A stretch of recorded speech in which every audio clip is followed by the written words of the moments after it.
Welcome back to another episode of Blatantly Honest with Michaela Nichols. On today's episode, I sat down with a good friend of mine, Marc Mero. You may know him as Johnny B. Bad from WWE. He's a retired boxer and professional wrestler, and now he is a motivational speaker. He doesn't really need too much of an introduction. I'm just gonna let him talk for himself, so welcome, Marc. Well, I am sitting here today with Mr. Marc Mero, who is a good friend of mine and a fellow Buffalonian, so thank you, Marc, for being on the show.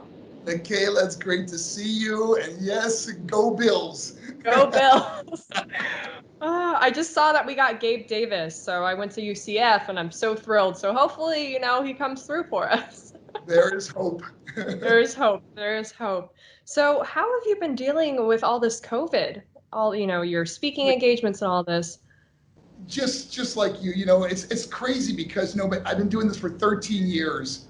And we average about 230 to 250 events a year. In March, we were doing a presentation for the police in Georgia, and it was the next day that all of a sudden people started getting worried, canceling, and our whole schedule got canceled. Every school, every church, every presentation got canceled because everything obviously shut down.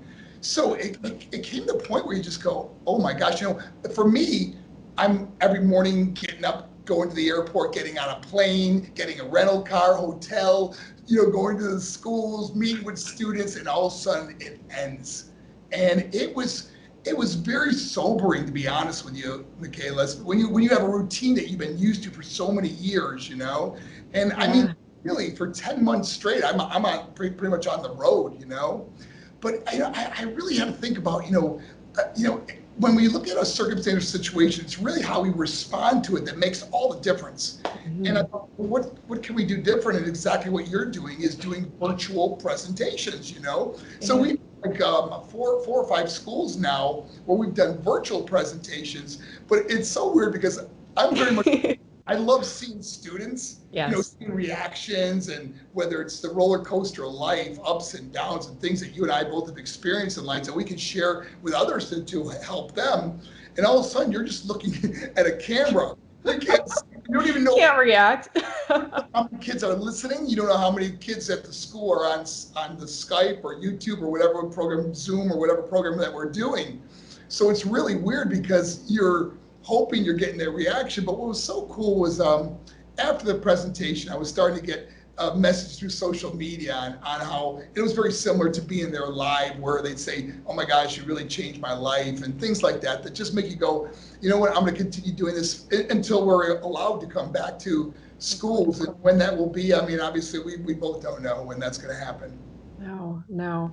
Well, I'm sure I know it's different not being able to interact with people, because that's the fun, and it's letting, you're making a difference in these kids' lives. And when you can't be there, it's weird. But very weird, but it's so good to hear that you're able to interact with these kids via social media, because God knows what's going to happen. None of us know if it's ever going to go back to normal. I hope it does, but we'll see. Make the most, right? We sure hope so, Michaela.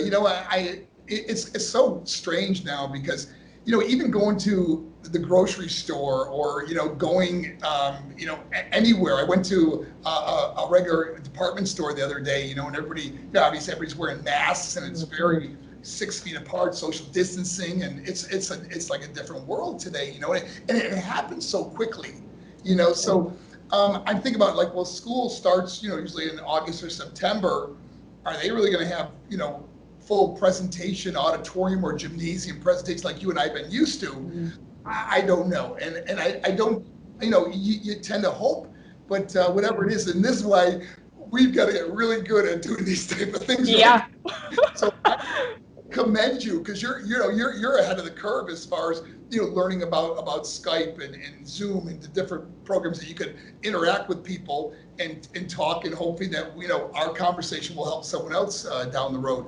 Yeah. So let's talk a little bit about your story to really help those people. So, you're from Buffalo. How is it like growing up in Buffalo for you? Well, I grew up on the west side of Buffalo, and if you're familiar with Buffalo, west side wasn't the best side. It was a very bad neighborhood, and especially back then. We had similar issues that we're having today with the race riots and things like that, like we had back in Buffalo, in the late '60s. and it was really bad. There was a lot of gangs, there was a lot of violence. And so as a little boy, it was very hard, and going to school and getting beat up and fights and stuff like that. It was a tough upbringing on the West Side. But through our struggles, we really find our strength, and it really shaped me as a little boy to think about how I was treated and how I would want to treat other people. And it really plays into my life now more than ever, because I always get those flashbacks of when I was a little kid, when I have someone come to me that's getting bullied or abused or ridiculed, or the things that the letters and stuff that we receive, how we can now help these kids. And it's really from our own personal experience. I mean, and that's what's so beautiful about what we do. You take your own personal experience, things that you've been through, and you can relate to when you have a young person come to you and say, man, I'm going through the same thing that you went through. And it's like this connection we automatically have with students. And I found that's such a beautiful thing. And I think that's what makes what we do. I mean, it's like, they say when you find your passion, you never have to work. So I don't know, Michaela, I've been unemployed for 13 years. You and me both. I love it. I love it. So, when you were growing up and you mentioned some bullying, what was that like going home every day? Because social media obviously wasn't a thing. Well, what was really hard was, and that's a great point, Michaela, because even though you maybe got bullied at school or picked on, when you went home, it shut everything down. You didn't have to worry about it. You could, do things at home and nobody bothered you until you went back to school. But now, what these kids are going through today, where you could bully someone 24/7, and kids are so engaged in social media. They want to see how many likes they got. What is somebody saying about me? And so we define ourselves on what other people think or say. No, don't base your life limitations on what other people think and say. And that's what I really try to share, my own personal stories of how I overcame a lot of this. And my thing was, I really got into sports. Sports really helped me, football, hockey, boxing, and then of course going into professional wrestling. But sports have always been my go-to thing, because it was the camaraderie, the team effort, and so on. So I was blessed with that. Incredible, incredible. So, you have such an impressive background in all you do. Let's talk a little bit about sports and where that led you. Well, my first, Michaela, this is a story I really never really shared very often, but I want to share this today. Was I always wanted to play. I told you my little book I have that Yes. wrote down I want to be a professional athlete. So the first sport I really enjoyed was hockey, and I loved. Now the only problem with hockey, remember the Buffalo Sabres, Of right? They course. were in Buffalo. I wanted to be a hockey player, but unfortunately, I never skated before. Oh so my I, gosh. so anyway, so I went and tried out. They have the trials for the league in Buffalo, and I went there to try out, and I got on the ice, and of course I couldn't skate. So I was like, my ankles were hitting the ice, but the thing was, the kids that were so good at skating would just whiz by me, and they hit the back of my skates, and I'd fall down, and they'd all laugh, and Michaela, I tell you, it was so just humiliating. I remember just thinking I never want to come back. But I after that practice, and well, the thing was everybody makes the team, so they don't cut anybody, but all the kids knew how to skate. So what Yeah. they did, they stuck me in goalie because I couldn't skate. So I got all these big pads on now that borrowed stuff, and I'm in goalie, and then kids, I couldn't keep up with kids, and they would just score on me at will. So this, I would go home and I'd have my brother Joel. He would just shoot shots at me, and I just practice every day. My reflexes getting better and better. And Michaela, I got to tell you, I learned how to skate during the season. I became a really good skater, but more important than that, I became a really good goalie. So at the end of the year, they had the banquet for the entire league, okay? And they give the first place trophies to the team that won first place, second place, and they got different things like the leading scorer and the best defenseman and all these different categories, right?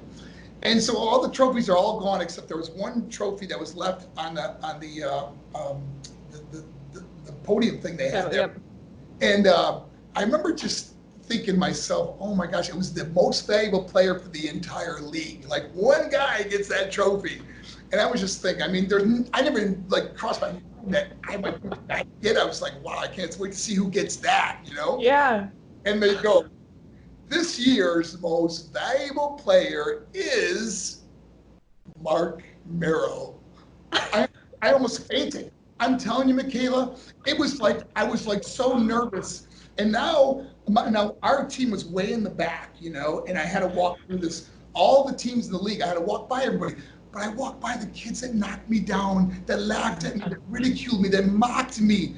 And I grabbed that trophy. I remember just thinking, wow, nobody wanted me on their team. And now I'm the best player in the entire league. It was incredible. And, you know, and it's things like that that just make you look back on your life. And that's why I love to encourage people today is, you know, we all have a most valuable player inside of us in some direction. We all have a gift, you know, and it's, you know, teaching kids and getting them to pursue that gift, you know, with whatever it is that we all are good at something really, really great, you know. And I want to be a professional. Now, I wasn't a professional hockey player, went on to play. Went all the way up to junior hockey, and then I got into boxing and became a New York State Golden Glove boxing champion, member of the USA boxing team, and then I went on to, of course, be a professional wrestler. So, and I did that for 14 years. So there's different chapters of my life, you know, and the good, the bad, the ups, the downs, and all those different paths brought me to right where I am today. Isn't it incredible? Isn't that incredible how that works? Life just takes all these twists and turns.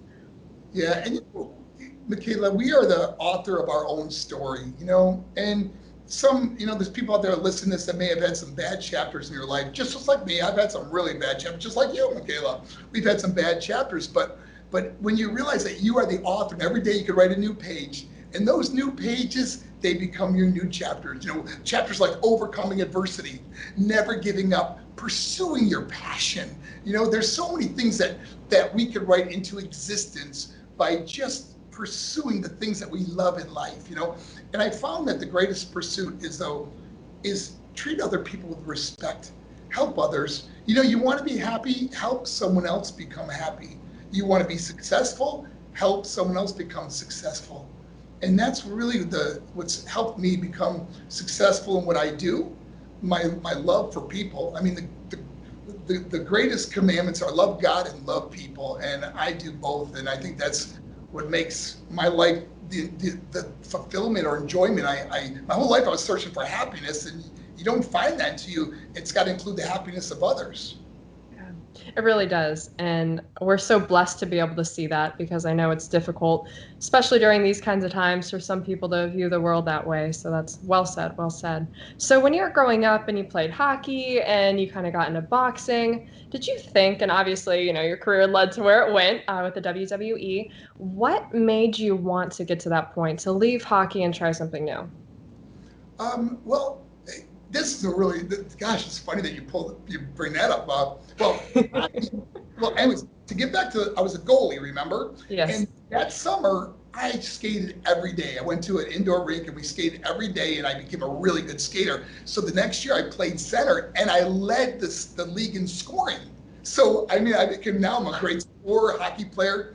I played all the way up to junior hockey for the Syracuse Stars. So I became a very good hockey player. But in hockey, I always tend to be a little bit rough, so I get into a lot of fights in hockey. So I have a lot of penalty minutes. So what I thought, you know, in the off season, I'm going to go to the boxing gym and really get good as a fighter, you know, because I really want to be able to grab a guy and really, I mean, I hate Let him have it.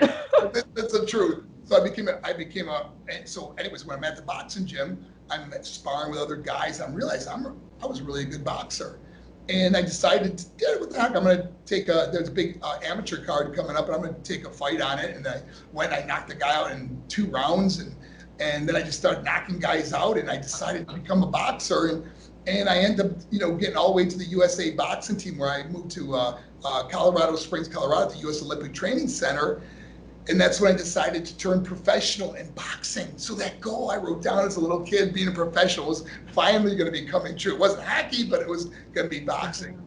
And then you know the story, Michaela. 2 weeks before my first professional boxing match, I had my nose shattered in an accident. I needed reconstructive surgery, and it'd be about almost a year before I could come back and start having full contact. In that time off, I just started hanging out with the wrong people because my whole life I was always training, whether it was hockey, football, boxing. I was always training for something. So I never felt like I had like fun time, And unfortunately, the fun time was not fun because what it did was alcohol, drugs. I got addicted to drugs, and it was years then of addiction. And I used to always think I'm coming back in 1 year, without 1 year turning 10 years later of my life, 10 years of drug addiction, just running with the wrong crowd. And that's why I want to share with people, man, we actually become who we surround ourselves with. The old saying, your friends are like elevators, they either take you up or they're going to take you down. Well, I hung out with a lot of people that took me down, and I probably took them down too because of my choices in my life. And it wasn't until I had a bunch of friends over my apartment and we were watching television, and my buddy had the remote control. He's like flipping through the TV channel, and he lands on professional wrestling. And I go, whoa, stop it there. Let me see this. And I've always been a good athlete. So out of nowhere, I just go, hey guys, I can do that. They busted out laughing, man. And I don't blame them because it was like, what are you, crazy? Look at the size of those guys. They're huge. They'll kill you, man. And I wanted to prove my friends wrong, so I found out where there was a wrestling school. I was living in Venice, Florida, and there was a wrestling school in Tampa, Florida, about an hour away. I started driving there after working on weekends, and 1 year later, I signed a huge contract with WCW Wrestling as the character Johnny B. Bad. So it was like a dream come true. Now I'm a professional wrestler, and I ended up winning Rookie of the Year and having an amazing career where I went on to win 3 world television titles. And then I went to WWE and won the Intercontinental title there. So it was an amazing journey. But, Michaela, when I look back on that journey and I realized, I'm always searching for happiness, I never really found it until I was able to help other people become happy. And I did that through speaking and through telling my story, sharing my story, and watching lives be changed and even saved. I mean, when you get a letter from someone that says you saved my life, you just go, wow, thank you, God, that you used me to help somebody else like that. So I found that joy in my life. Now, that doesn't mean my life is perfect. We still go through ups and downs. Right. The thing I found in life, it's not really, even though I wrote a book called How to Be the Happiest Person on the Planet, what I really found that's important in life is to be content. I mean, we're going to have ups and downs. I mean, we're in some really difficult times right now. And there's sadness and depression and anxiety that goes along with that. So you go in these valleys of life, but then there's the mountaintop. But if you can find yourself being content no matter what happens, we're going to have good and bad. But when you're content, like, I try to think of like something I would want. Like, I want. Like, I got a car, I got a house, I got stuff. You know what I mean? But I don't want something nicer. Like, I used to think, I always wanted that big house and that big, lived in a $5 million home on the water. And I thought, oh my gosh, That's then what I need. Like, yeah, but I'm in the kitchen, my bedroom, and my office. I never use anything else, and so I thought it's just stuff, and now I downsize to a modest home. I don't drive the Cadillac anymore. And I live a really modest life, but I'm content. I don't need those big things to make me happy because they just become stuff.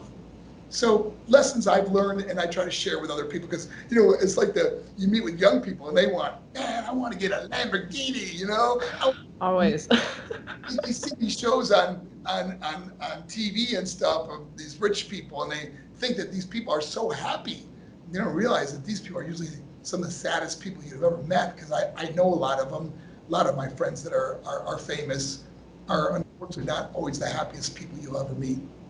Did you find that when you were at the peak of your career as a wrestler that you weren't happy? How did you know that I am not happy? Well, Michaela, that's a great question. And my whole life, and another thing I wrote down in my little book that I carry with me when I speak at schools, is I wanted to be a millionaire.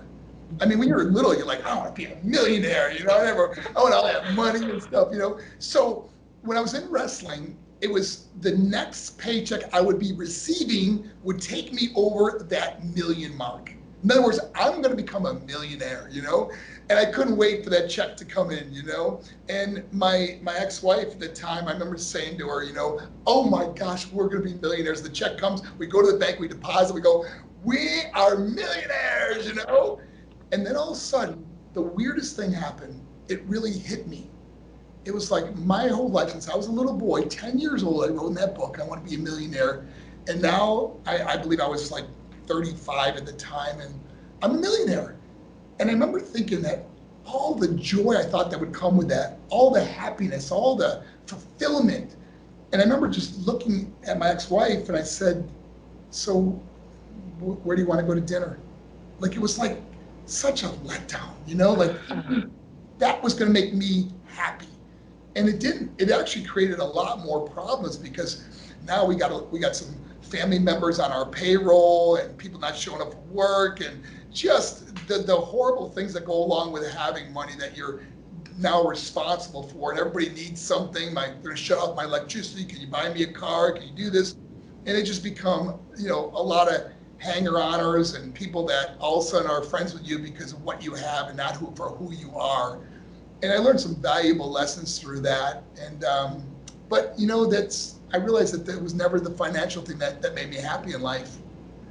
No, I'm sure. I can't imagine. Obviously, I don't have $1 million, but that's a great point to bring up. So when you were going through all these, roller coasters as we all go through, and you brought up substance abuse, how do you feel now when you go into these schools and you speak and you interact with these kids? Obviously, the opioid crisis is huge. How does your story with substance abuse really translate to the kids?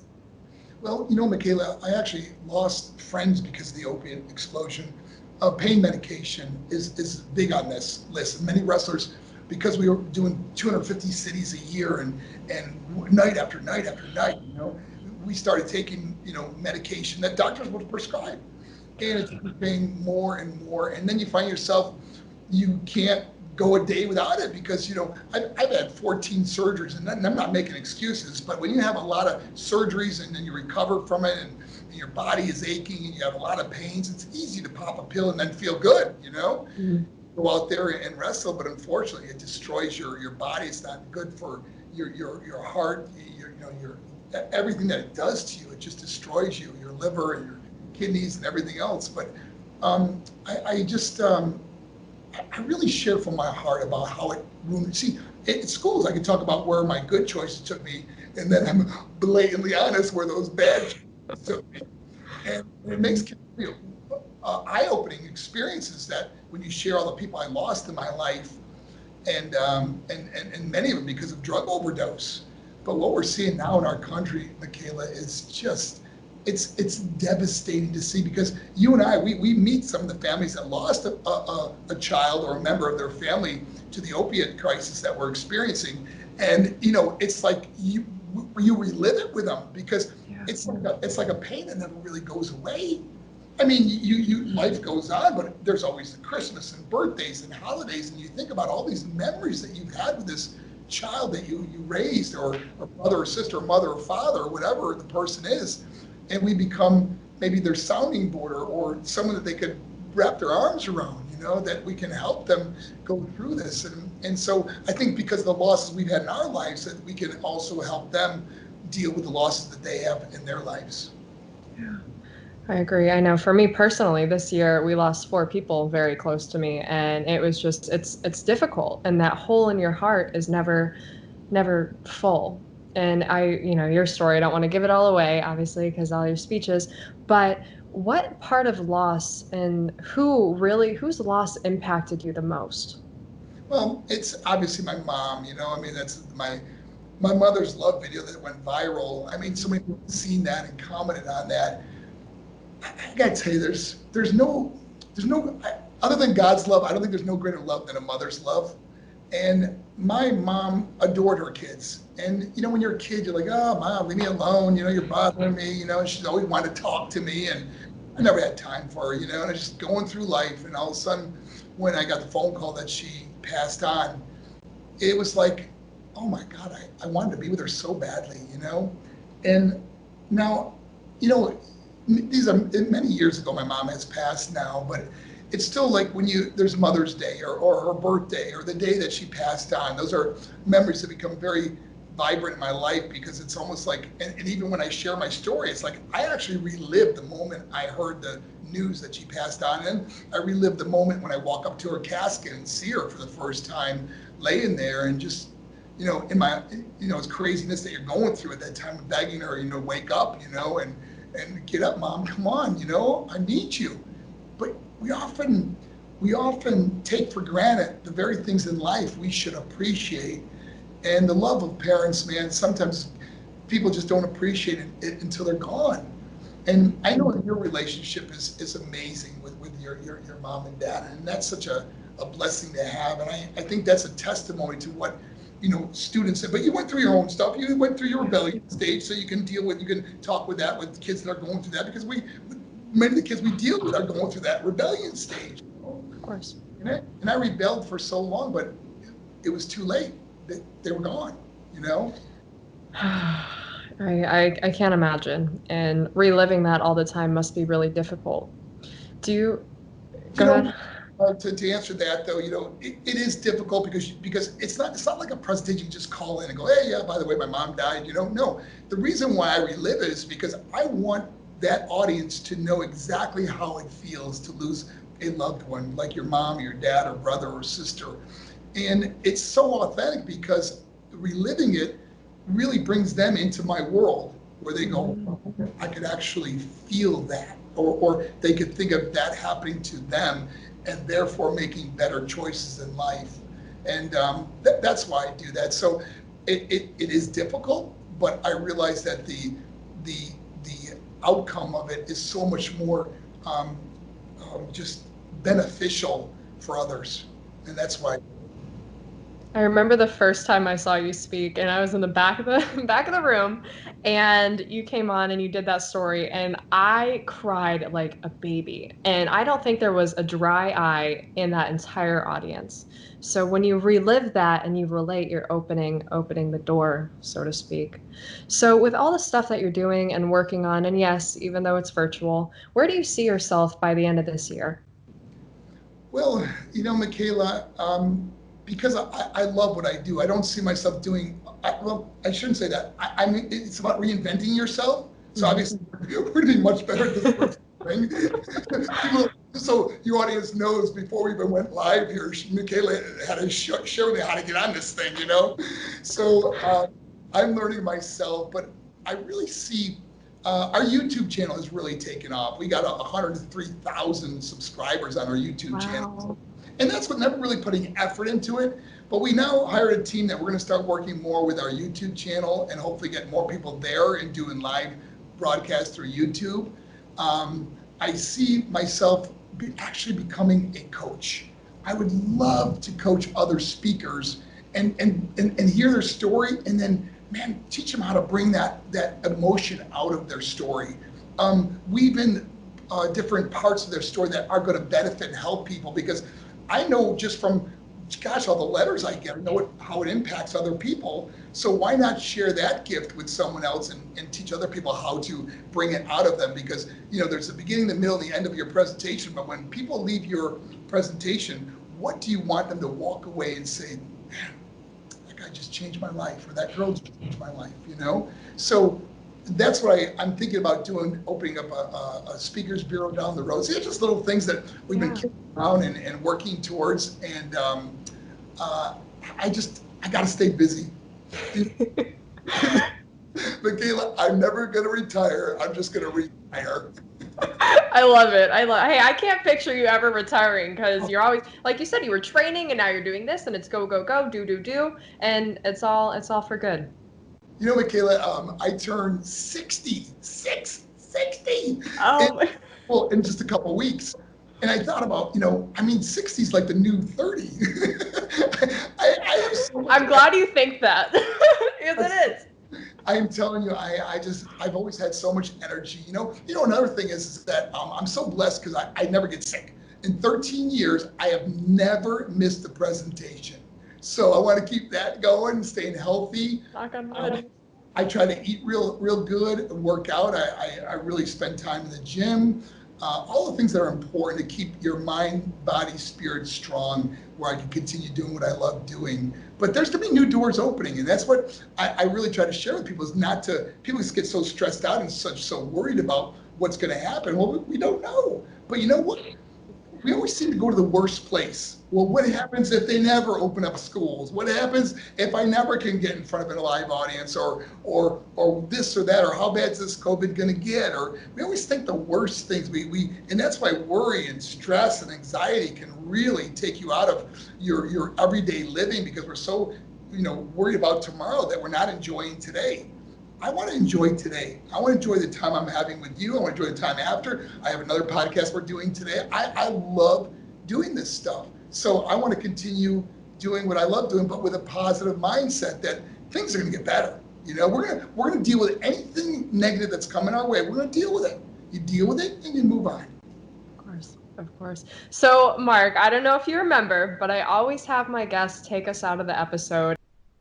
Be bold, be you, and be blatantly honest.